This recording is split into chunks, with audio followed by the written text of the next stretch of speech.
Good afternoon, ladies and gentlemen. It's my pleasure to be joining you here at Advanced Prefabrication 2021. Unfortunately, I'm needing to do this virtually as in person, but I'm recording this from my hotel in Hong Kong in quarantine at the moment, and I look forward to seeing all of you very soon back on the road and delighted to see that we're getting through the current pandemic. My name's Oliver Jones. I'm the Chief Executive of Chayora Holdings Limited, and I'm speaking this afternoon on this rather long title, Harnessing Modularization to Radically Innovate Hyperscale Data Center Construction in China. And what I want to be able to do is, in the course of taking you through the next half an hour or so, is talk about four main areas that I hope will be of interest to you and certainly provide an insight into some of the exciting things that we're now dealing with in China. The first area I'm going to cover is to introduce you to the concept of China scale, because the work and the scale of developments that we're working with, and many others are too in China, are truly mind-blowing, and it presents immense opportunities to take advantage of some of the leading ideas in modularization to enable those developments to be more efficiently delivered, and as I'll conclude at the end, deliver a better return for those of us as developers and operators in this space. So I'll tell you a little bit about Chayora. I'll talk a little bit about what scale we're working at in China. I then want to go on and introduce you to some of the design concepts and principles that we're working with, because these are continually evolving and being influenced by the way we work with our supply chain and our colleagues is an important component of that. And I'll help people to understand what we mean by data centers for those of you perhaps who work in other sectors. Thirdly, I'll go on to talk about how we're seeking to learn from prefabrication across the globe and to a certain extent from history as well, and then focusing to leverage it to apply it in China. And then lastly, I'd like to give you a couple of very specific examples of how we've used prefabrication to improve quality, to reduce space, and improve our returns as a developer. So let me start off by talking you through a little bit about the concept of China scale and what we as Chayora are doing in mainland China and why prefabrication matters to us. So firstly, what do I mean when I use the term a data center? Now, I'm sure many of you are very familiar with what data centers are, but just for consistency and for those perhaps who are not, data centers today are one of the most highly capital intensive development types, property types that are being built out there. These are large industrial facilities that have very few people in, but are packed solidly with servers, with racks, and with associated mechanical and electrical equipment. In industrial terms, at a gross floor area level, they're expensive, around $500 per square foot. But at the real level, the net data center space, they're equivalent to the most expensive buildings, acute hospitals and others like that are being built on the planet today at around $1,500 a square foot for the net DC space. Very importantly, mechanical and electrical plant represents a huge proportion, some 70 to 80% of the cost of developing a data center, and it's fundamental to specifying its performance. And as I'll explain later on, that's why it matters a great deal in modularization terms. And very importantly, the numbers that I've just quoted are excluding things like racks and servers and network costs in addition. So as you'll understand, the business challenge for us is therefore, how do we match investment? How do we ensure that we can deploy capital when it's needed and bring facilities on tap to meet our customers' requirements? Now, there are other terms around data centers that you'll be familiar with, aside from the size and capacity points I've just talked about. One is co-location, for example, and co-location is a data center facility which has lots of different customers in the same space, so multi-tenant environments, rather like a hotel where short-term, relatively small spaces are acquired or rented by the customer. We deliver that, but it's a small part of what we do. We're much more focused on wholesale, which is many hundreds of racks or single data halls upwards, right the way through to build to suit.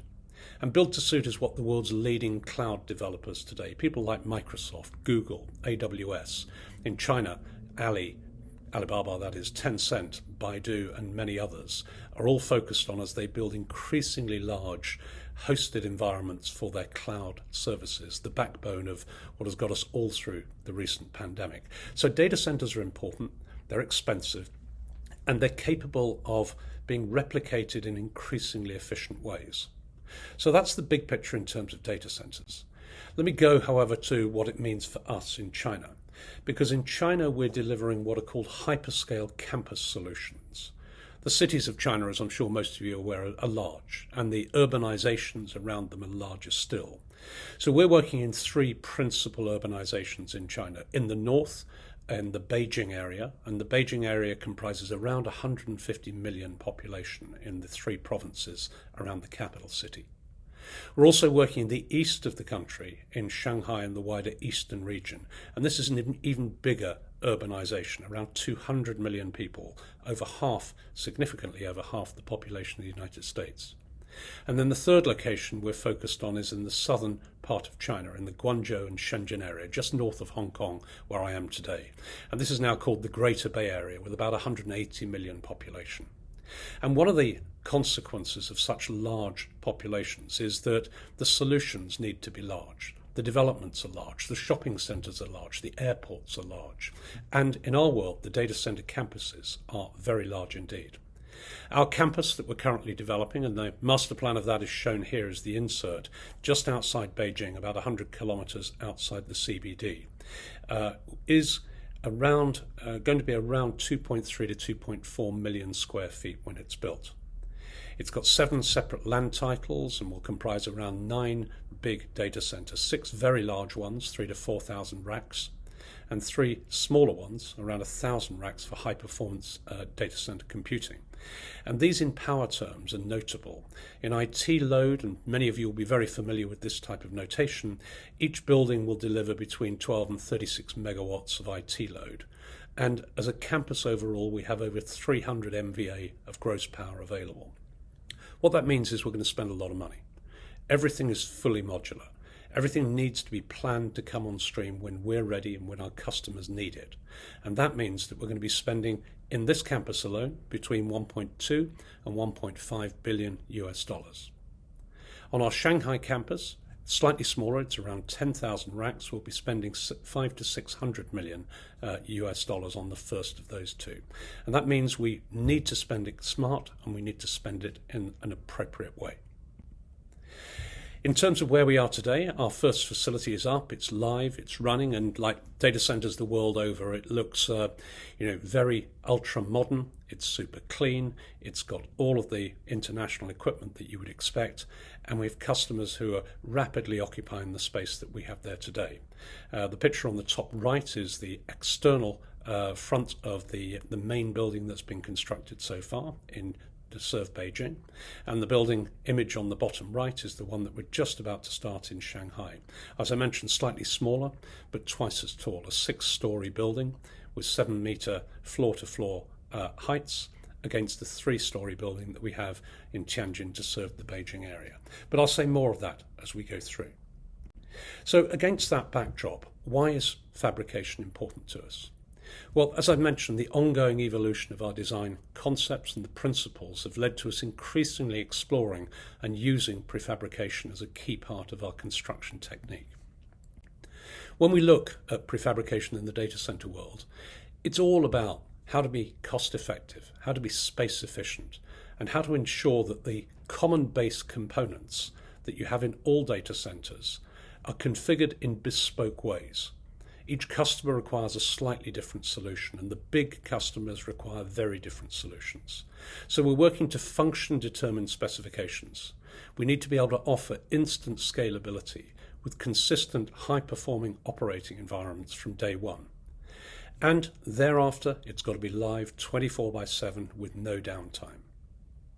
Now, some of the other factors that might be worth considering here are that typical data center design requires around 50% of the gross floor area to be dedicated to critical equipment, such as UPS systems, batteries, air handling units, and chillers. Obviously, the more space is used to house such critical equipment means the less space there is available for the revenue-generating white space. And the less white space we have, the more likely we are to be inefficient in terms of things like UPS capacity, where often stranded capacity can be a consequence of most smaller DCs. This can be used far better if we're maximizing white space. And of course, in a typical data center construction environment, a significant amount of time is dedicated to the final connections, the testing, the commissioning, the BMS configurations. And all this translates to a cost of construction and a time to market penalty if we don't get it right. So for us, there's a range of different approaches to data center prefabrication that we look at in the market out there. As most of you will recognize, and I'm sure you get it in your everyday lives when talking to people about this area, when people hear prefabricated, they often imagine containerized solutions. Now, these do exist, and they're long, narrow, typically shipping container-based units, but they're only one form of prefabricated facility and not one that we embrace ourselves directly very closely. They have and can work very well for instant capacity, providing fully equipped and fully accommodated cooling and power and space for racks in a single container. But these are typically only 10 to 20 racks, depending on the size of the container. And if you remember, I was talking about 10,000 racks and 25,000 racks on our two campuses. With the data center markets, however, evolving at unprecedented speeds and accelerated by the experience we've all had of COVID, data center operators are having to evolve too, and that includes ourselves. Traditional approaches to new build projects that were taking 2 or perhaps 3 or even more years to plan and execute are no longer acceptable. Now, new data center facilities typically need to be up and running in less than 12 months. It might be 18 months for a bespoke building. They also need to deliver acceptable returns on investments in often shorter periods, so less than 18 months, and high rate of returns are sought from the investors in this sector, 25 or 30% or more. So delivering on these targets with traditional construction project approaches is pretty much impossible, but not so with prefabricated facilities, where increased project speed and control can deliver operational facilities extremely fast, whilst meeting all of the financial targets. So for us, prefabricated data centers that come in different and more flexible shapes and sizes, and once built will look exactly the same from the outside from a traditionally constructed solution, are compelling. The majority of prefabricated facilities, however, are undertaken, as in all sectors, in a specialist off-site factory environment. It's actually more logistically complex to construct a traditionally built data center because of the constant deliveries of materials, the complex and huge manning numbers that you end up on site. And so off-site construction of the modules also allows site preparation to take place in parallel. It can be done to higher qualities. It can reduce the overall build time and project risk. And specifically with the individual modules, such that they can be transported from anywhere in the world, by road, by sea, or even by air as necessary, final deployment and commissioning of a prefabricated data center is faster, better quality, and it's delivered at a more compelling cost. In fact, and I'll give you some examples of this a little bit later on, the overall CapEx investment required for a prefabricated data center can be 10 to 20% less than in an equivalent bricks and mortar construction.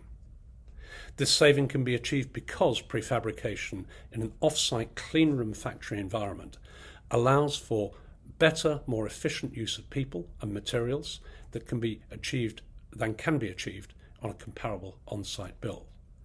And the higher quality control that we tend to see in off-site manufacturing means we can fully test most installed systems before they leave the factory, which significantly reduces the overall project risk versus traditional construction methods and gives much greater control of the overall project duration. So the design principles, what are they within these? Well, everything is tailored. Function defines performance, performance leads to power, power leads to cooling. Now, we have some buy what we sell product, which is the co-location offer that I mentioned before, but that's less than 10% of our planned capacity. And the key lies in timely, therefore, mass customization. The components that our customers are looking for in business terms are delivered through availability and flexibility more than anything else. So, for example, in Shanghai, it means us being able to seamlessly scale up from an IT load perhaps on move-in of 2 megawatts up to 60 megawatts plus. and to be able to accommodate hundreds of racks at power densities from as low as 4 kilowatts a rack up to 15 or even 30 kilowatts a rack without special modifications. Understanding the design and being able to bring in new and additional components of the mechanical and electrical elements of power and cooling are critical to be able to do that.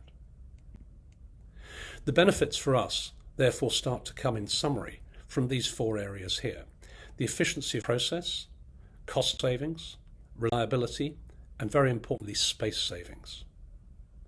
So prefabricated equipment systems for us, rather than bringing components and labour to site, prefabrication means installing these pre-tested equipment systems in a factory and using advanced design and manufacturing processes, followed by very careful shipping to ensure that the modules can be pre-assembled before, tested before, and then shipped and reassembled with their associated control systems on site. This approach enables the time required to assemble the final building to be significantly reduced. And because the prefabrication and the pre-testing happens under controlled conditions in a factory setting, the quality is substantially higher. The factory approach, of course, works as in many other sectors because workers repeat the process over and over.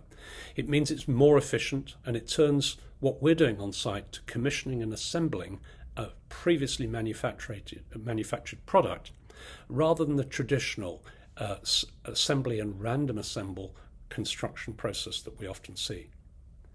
This translates very importantly for us into ongoing reliability improvements because an integrated pre-tested single unit is delivered, meaning less handling on the project site, less workarounds, which is always the case with bricks and sticks construction, and those together increase the efficiency and reliability on into the operating life cycle of the building. And if you compare that to traditional typical construction processes, which are often done one time only and not repeated, all of these create unexpected inefficiencies. Lastly, and as I'll explain a little later on, vital cost savings also arise because shipping, labour costs from employing factory workers rather than construction workers, and importantly space savings all come together to deliver high quality, impressive rates of return for our investors as well. So before I go into that, a little bit of a context on this. What we're doing, of course, is nothing new, and I feel almost like a fraud speaking to a prefabrication conference with all of you who are very expert in this area. But the opportunities to apply your learning and expertise from other sectors to the data center sectors and from across the globe to applying it in China are as important today as they have ever been. Now, of course, we're all very familiar with the fact that there are so many examples in other sectors, not least the motoring industry and the automotive manufacturer, for example, that we're all very familiar with, that saw the random, rather tailored building of each car by hand in the early 1900s, where it might take 1 month to 3 months or 3 months to 6 months even to produce complex vehicles, to the mass production that we saw when manufacturing came in under Mr. Ford so many years ago. And then, of course, in more recent years, the Toyota systems and lean production have taken place, means that today none of us have any question about the quality of the cars that we buy and that we drive, and the performance of those into life cycles is self-evident. When I look at our area in the data center world, we've only just been moving into that space, partly as the industry matures, but also because people are under increasing pressure to deliver super high quality to support a demanding world economy and a demanding technology world. So there's lots that we need to learn from these other examples. And we're seeing lots of use and utilisation of prefabricated solutions across the globe. Some of the companies that we work with and we're very close to, organisations like IBM, Vertiv and Schneider as represented on here. Some of the examples are the small, from containerised through to the prefabricated and modular construction that are being used extensively for data centres the world over. But very importantly, it's about dropping below the level of the data centres into the components, the modular chiller systems, for example, where JCI or York and Delta have some extremely impressive products and ideas that we like to learn from and work with. And from the modular power systems, where Cummins, ABB, AGG and others are able to work and deliver precisely what we want in our mass customized environments, when we want it and as we need it on site to deliver. So perhaps I can now just take you on to just a few slides to talk through a little more detail about how we are using it specifically, because the examples that I've touched on at a global level will be well known to all of you. So looking at our data center complex in Tianjin to serve the Beijing area, just a few things to draw some contrast between what we're doing there and what we're now doing in Shanghai. In Tianjin and in Shanghai, we've got different building designs. Shanghai happens to be a concrete structure, 6-story, very robust, very square, blocky type of building as you saw from the images before.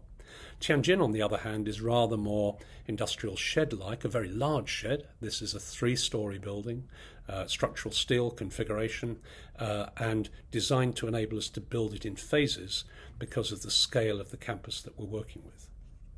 In the case of Tianjin, our original shell and core work started there back in 2018.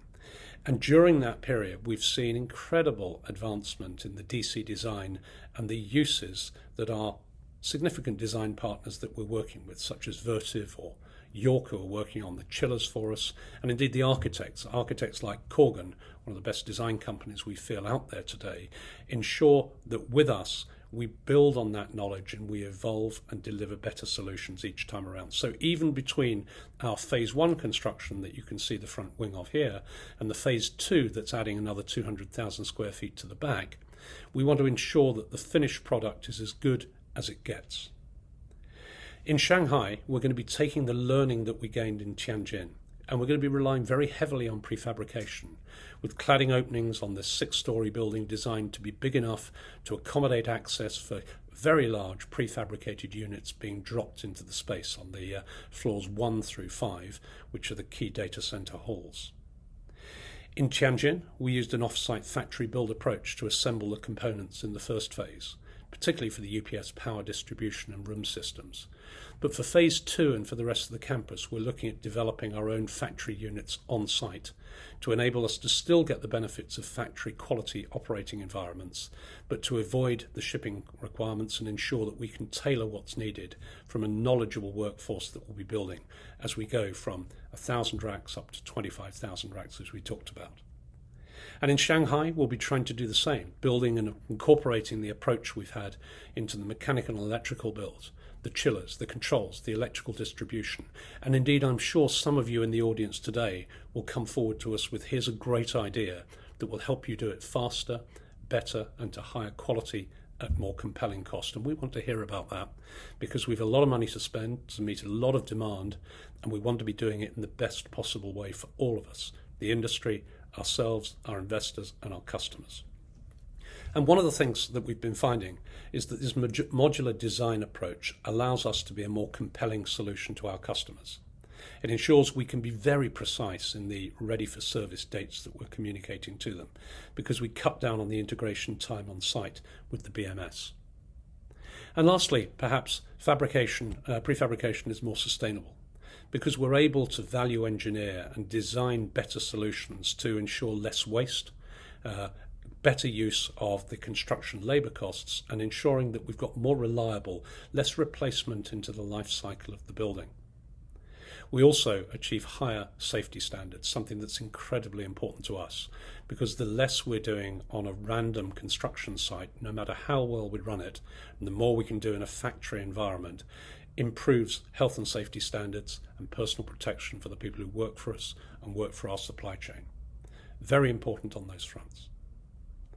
So diving into these with a couple of examples. The configuration of our building is we have a ground floor where all of the equipment is placed, the first floor in US terminology. On this floor we have the generator sets, we have the transformers, we have the UPS rooms, the battery rooms, the chilling rooms. And on the upper floors we have the data halls with the external cooling and adiabatic and dry cooling systems, which are on external racks outside the building. and up on the third floor we have another layout of data halls. So it's a 3-story building with the principal equipment at the ground floor level and around the outside of the building.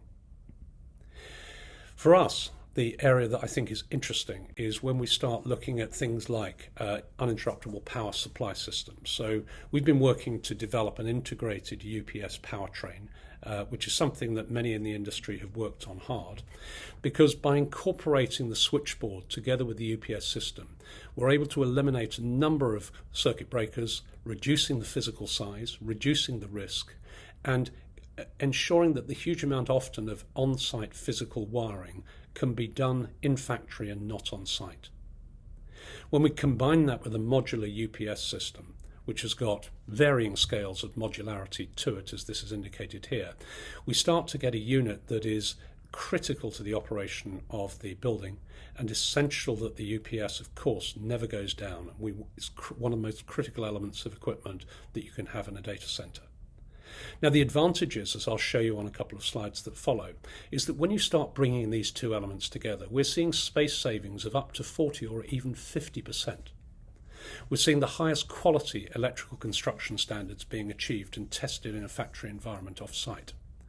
We're seeing the ability to reduce the amount of physical work on site, as I've mentioned before, and importantly, much improved MTTF, mean time to failure, due to the reduction in the number of components and the higher quality construction that's able to be achieved with full modular componentry, as well as with plug and replace capabilities for future replacement. All of these lead to better performing units, better performing equipment, and importantly, improved energy efficiency too. When we look at what we've done on the site, these are 4 of these UPS powertrains that have been created in our phase 1 building. But how that's come together is potentially very interesting to you. Firstly, the typical floor plan before, where we have the various different components in here in terms of the automatic transfer switches. We've got the external bypass units. We've got the other elements in terms of the UPS distribution and the panels. Now, each of these elements takes up space, and previously they'd have occupied the space demonstrated by the red chart on the right-hand side. But when we move forward from this and we look at what we're now able to do with the integrated solution, the red area is dramatically reduced. And we all of a sudden see significant increases in the amount of available space. And what do we want from space? We want to be able to put more racks in there. We want to be able to get more revenue generating. So from this specific shift in just the phase 1 component for us, we found ourselves in a position where we were able to create the space for an additional 150 racks to have a much better crack corridor in terms of access and servicing to the equipment that we need around the racks, and fundamentally achieve incredibly improved performance in each case. And the new UPS room works as well, as you saw from some of the diagrams before. So from the IUPS, we found that to be incredibly valuable. I'll show you some of the costs in a moment.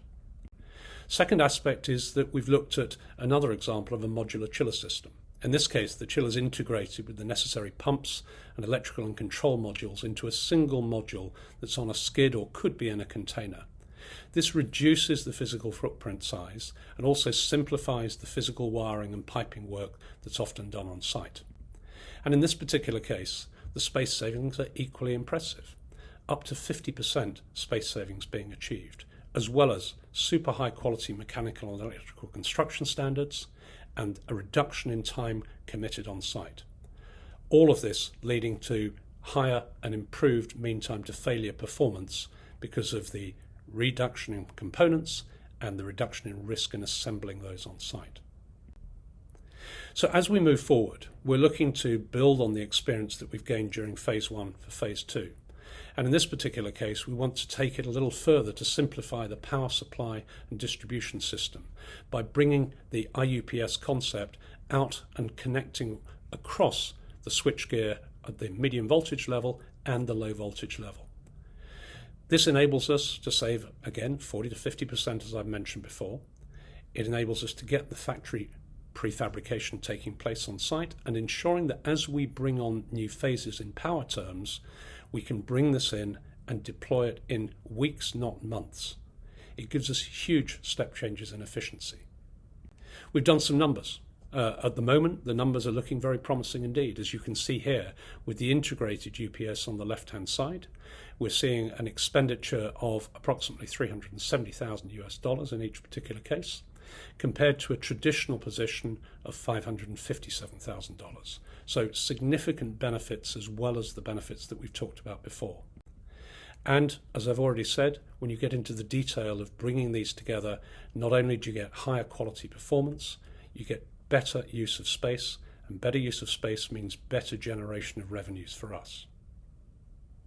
So, as I come to conclude on this, it's all about for us maximising available return on investments. The typical data centre design I mentioned before requires around half of the gross floor area to be dedicated to critical equipment, such as the things you can read on here. And the more space we use on critical equipment means less space for revenue generating white space. Equally, in typical data center construction, a significant amount of time is dedicated to the final connections, the on-site commissioning and testing, and the BMS configurations. This means additional cost. This means additional time to market. Neither are things that we like. When we look at the IUPS system, it's got the smaller footprint I've mentioned. The freed up space leads to revenue. When we look at the modular UPS systems as well, it allows us to get a much more granular increase in power whilst maintaining a very high level of energy efficiency, because we're able to bring in the UPS systems as we need them and not pre-invest expensive capital that will sit there being unused for any period of time. And, as I've said all the way through, the quality is something that speaks for itself. The results, though, as an investor, it's about better returns and a faster go-to-market. So, in the half hour that I've had available on this, and I'm very happy to take some questions if there are any that follow, the summary is, I suppose, an interesting one. Prefabrication in data centers was not widely discussed 10 years ago or so. Containerized solutions were in habitual use, but we've moved on a long way, and each year I see big leaps forward. So today, massive, fully built-out data centers entirely based on prefabrication is not outside our conception. The benefits are huge: reliability, safety, efficiency, and cost. And as you may have gathered from my passion for this and the enjoyment that I've had in working in this space in China, in short, we're committed to prefabrication and advanced manufacturing because it makes complete business sense. Ladies and gentlemen, I really appreciate you listening to me, and whilst this is a virtual recording of this one, I will be available now to take any questions and provide as many answers as I can in the 5 or 10 minutes that we've got left. So thank you very much indeed, and I look forward to hearing from you.